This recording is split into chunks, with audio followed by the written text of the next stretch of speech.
Welcome back to the Ben Mulroney Show. Happy hump day to everybody. And as always on Wednesdays, we like to convene the best political panel on radio. Please welcome to the show Andy Gibbons and Regan Watts. Welcome to the show, gentlemen.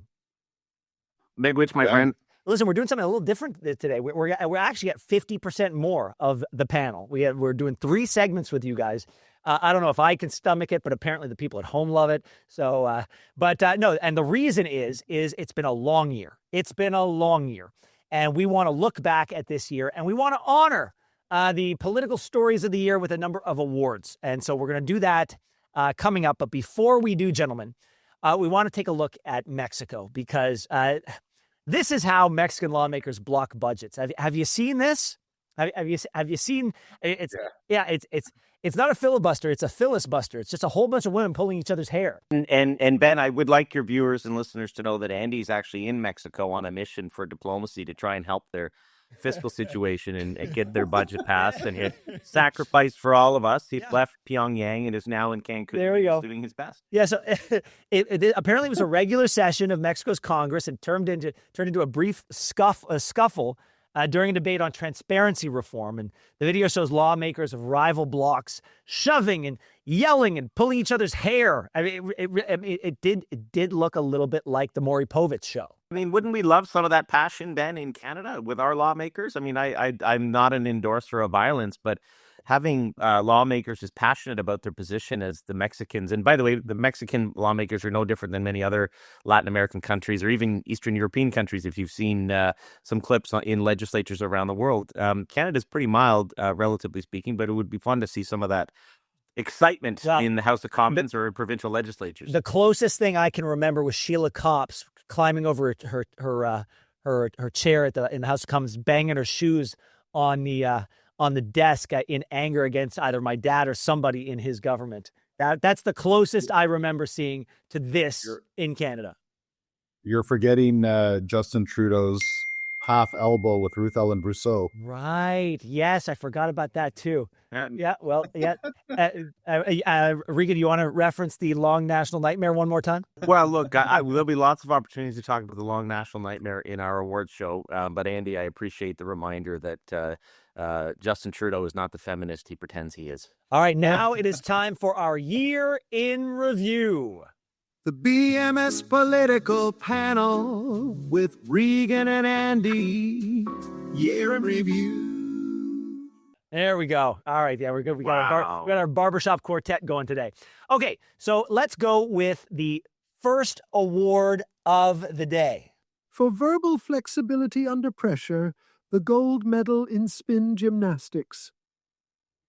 All right, Regan, you're up first. Spin gymnastics. So I have 2 gold medals. The first, and what is one to each major party in Ottawa. The first gold medal goes to a gentleman by the name of Adam Chambers, who I have referred to on this panel before, with a political play of the week. Adam is a younger MP in the House of Commons. He's a conservative. He was behind some of the thoughtful policies that the Conservative Party ran on in the spring election. He has done yeoman service going on many mainstream media television shows over the last several months in what has been a difficult time for the Conservative Party. Adam is thoughtful. He's considered. He gives elegant answers and answers questions directly. So he deserves a gold medal. The other gold medal for me is to Steve McKinnon, who is the Liberal Minister of Transport and Liberal House Leader, that guy, and I've said this for a while now, is an absolute weapon for the Prime Minister. He is not a career politician, but has been around politics a long time, and it shows. And you cannot knock that guy off message one bit. He's very good on his feet. Again, answers questions directly, but is also thoughtful in how he responds. And I think our politics are better for people like Steve and Adam. Yeah. All right. Well, thank you very much for that. All right. Let's go to Andy. Andy, what are your thoughts? Who gets your gold medal in spin gymnastics? Yeah, it's Minister McKinnon for sure, because for a couple of reasons. One, he excelled at spin under Justin Trudeau and has surpassed it somehow under Mark Carney. So this is someone who has held the position of House Leader for 2 prime ministers consecutively. Yeah, both who are extraordinarily different men, different priorities. And in fact, his current boss, some say, has contempt for his former boss. yet he always prevails. Yeah. And I give him the spin gold medal as well because Pierre Poilievre has had his way with everyone in the House of Commons basically for the last number of years, but not Steve McKinnon. I think he's flipped that around, and I think he's brought Pierre down a couple of notches. Pierre is still unbelievable, don't get me wrong. Yeah. But Steve McKinnon has solved that. So on being a spin gymnast, he is the Simone Biles. Simone Biles would be jealous of him some days, so it goes to Steve McKinnon. All right, let's move on to our next award. This is the award for the Talking Points Loyalty Award. They've never met a party line they wouldn't defend. This is the Talking Points Loyalty Award. All right, more loyal than a puppy. Who gets this one? So I have two winners, and they are equally deserving because they are loyal to a fault and to the point where it's embarrassing to listen to them talk. And that is Melanie Joly and Anita Anand, two members of the Liberal government. Both fail forward in miraculous ways. But, if you want to know what PMO thinks about an issue, whether it's the Trudeau PMO or the Carney PMO, you just need to ask Anita Anand and Melanie Joly, and they'll recite what comes out of the Langevin block and the talking points that are given to them. Yeah, I think honestly, I agree with both of those. Let's see if Andy's got a differing opinion on who wins the Talking Points Loyalty Award. Yeah, I'm sorry to bring this gentleman up, but I also have two. One is Jagmeet Singh. Remember him? Jagmeet Singh could not get off his basic talking points, and they were so annoying and consistent. Reporters in Ottawa would bash their head against the wall, almost trying to get him to say something real and not just a total talking point that everyone had heard 100 times. So it's Jagmeet Singh. And my other one is also Melanie Joly. Yeah. She will say anything to defend the palace, and whatever the lines are that the palace wants her to say that day. Look at Ukraine, look at the difficult consular issues, look at China. It's always institution over transparency, and it's always reassurance over a revelation. So she really, if the palace wants something out there to be said, Melanie Joly will deliver it. I wonder what you guys think of Jagmeet Singh on social media these days, because all he seems to be tweeting about is kicking people's butt in judo. Ben, there's a mute button for a reason. I mean, I haven't paid attention to this guy for 8 years, so whatever he's saying, it's irrelevant, just like him. Good point. All right. Okay, let's move on to most creative use of public money. For innovation funded by our taxpayers, the most creative use of public money award. Andy, we're going to start with you on this one. Yeah, I've got two. One is third-party consultants, including McKinsey. We talked about this on a previous show, Ben, where public service spending doubled or something in the last 10 years, and also simultaneously third-party consultants budget went up about 50%. So that's a creative use of taxpayers' dollars, and I think there are many companies in Canada that would be a prisoner to McKinsey and other companies, and I guess some of our federal departments are as well. So that's one, third-party consultants, great year for them in the creative use of public money. Second, I'd say the Housing Accelerator Fund. When you think about the Housing Accelerator Fund, it's a great word, right? I mean, great term, great branding. But it's based on the premise, like it's paying municipalities to do what they're supposed to wake up every day and do. And we know what a schmozzle housing has been. So I think that is the other creative use award winner is the Housing Accelerator Fund, which Regan may correct me. His friend Sean Fraser may have been the author of that one. Regan, your turn to give us your candidates for that illustrious award. Familiar with both the Green Slush Fund, known as the Sustainable Technology Development Canada, and the Skills Development Fund in Ontario. For different reasons, both funds found their way into ineligible recipients and on projects that may not have qualified.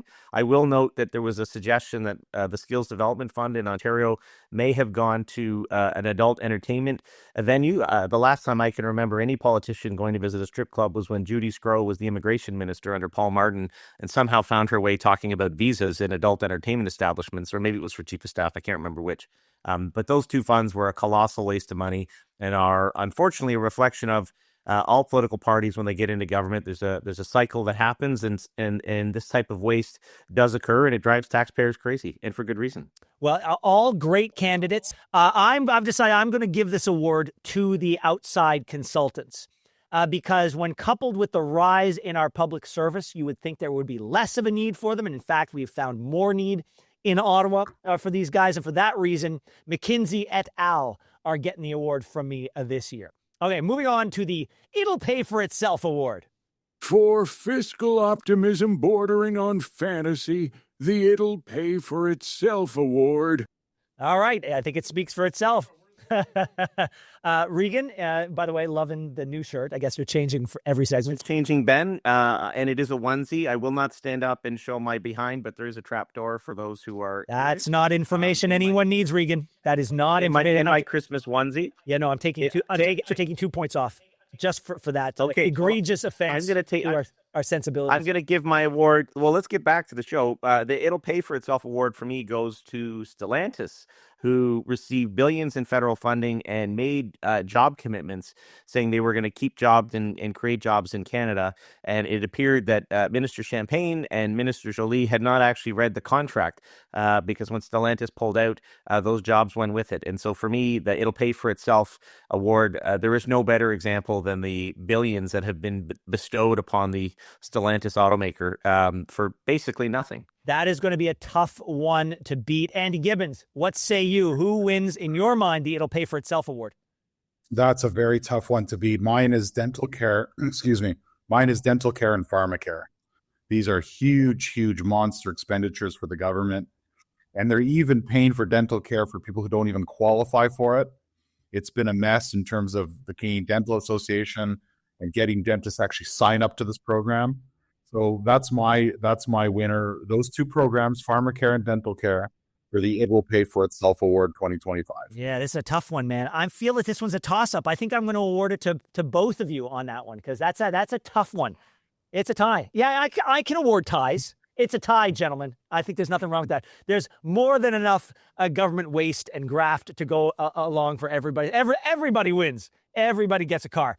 Okay, let's move on to the next one, the Hindsight Hero Award. I knew it all along, did you? Did you really? The Hindsight Hero Award. Regan, you're up. Well, this may surprise you, Ben, but I'm going to talk about myself for a second. The Hindsight Hero Award goes to me because I had been saying for 2 months prior to the budget vote that the budget would pass. I said it on this show. I said it on other networks and other platforms. There was a 0% chance that we were going to an election, despite the Ottawa Press Gallery doing its best to create some tension and some potential. But the fact is, I knew all along, and your viewers and listeners who pay attention to the show were well informed, so they knew all along that the budget was going to pass. You know, before we go, I think everybody knew the budget was going to pass. I think we just all needed a little drama. I think we all needed to exercise a little what if, have a little fun with the situation. Ben, drama, that was the other reporting you used to do. That was years ago. You're now in political reporting and commentary, and so drama. Come on. All right, Andy Gibbons, what say you? Oh, shots fired. My winner is Pierre Poilievre, Ben, and he's the Hindsight Hero Award winner for immigration. In 2022 and 2023, Pierre was talking about how capacity needed to be curbed, that it was a strain on the social safety system, that it was irresponsible growth given our lack of housing supply. And liberals told him he was crazy, racist, didn't know his numbers, all of the above. He was accused of everything. And then just before Justin Trudeau left and Mark Carney took over, then Immigration Minister Mark Miller swallowed himself whole and reversed all policies and aligned with what Pierre Poilievre had been saying for 3 or 4 years on immigration. So he is the winner of the Hindsight Hero Award for 2025 for immigration. You know, because I don't believe that 2025 has been particularly kind to Pierre, and I don't know that he's winning many awards, I'm going to give him this one. I'm going to give him this one. Also, it warms the cockles of my heart not to give one to Regan. Fair award. Okay. Oh, this is a good one. The Broken Clock Award, gentlemen. Right twice a day, loudly wrong the rest of the time.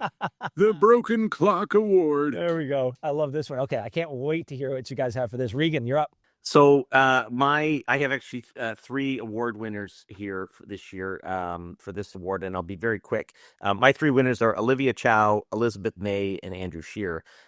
Olivia Chow, because she's wrong on every single issue, whether it's Israel or crime or traffic or infrastructure tax increases.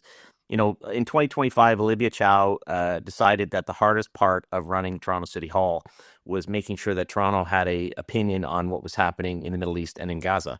And so, not to mention how she looks like an autistic traffic cone when she's dancing at various community events. Elizabeth May was the only member of Parliament to vote against provisions in C5, which is the One Canadian Economy Act. She voted against provisions that would make it easier for Canadians to trade within themselves, and work across the country. And so, apart from being a member of the Hamas caucus, she is weirdly in favor of more internal trade barriers. And then lastly, Andrew Scheer, because he hid behind the broken clock in the House of Commons during the budget vote and somehow managed to bungle an important political moment. Okay. All right. So you got 3 there. All right. Andy, who are your nominees for Broken Clock Award? I struggled with this one. I mean, after Regan's answer, I'm wondering, the criteria was that they're right twice a day. And I don't know if Olivia Chow has had a day where she's been right twice in one day. I'm going to say Maxime Bernier, just because the criteria, Ben, if you think about it strictly, it says they're wrong all of the time. And this guy is wrong all of the time. It's a calendar of wrong. It's a smorgasbord of wrong. But every now and then he says the right thing on a policy issue that you think he's not a complete lunatic. So my nominee is Maxime Bernier, with a strong honorable mention again for Jagmeet Singh. You're really going to shoehorn him in. Well, I mean, he is kind of a couple of times a day. You get something out of him and you go, okay, he's got some game. He's a reasonable candidate, a reasonable leader, but the rest of the time it's just head shaking nonsense. So I put Maxime Bernier and Jagmeet Singh. Okay, so my winner on this one is going to be, and I say this with a lot of actually personal affection in my heart for this person, because I do have a lot of personal affection, but politically I think that she is wrong far more than she is ever right. And that is Elizabeth May. I mean, she's right anytime she says something nice about my dad, but wrong every other time. But she is willing to admit when she's wrong, like she said when she supported the budget. And so we'll have to see what next year holds for her. Thanks so much for watching the show. Now, if you enjoyed what you saw, hit that subscribe button so you never miss another episode of The Ben Mulroney Show.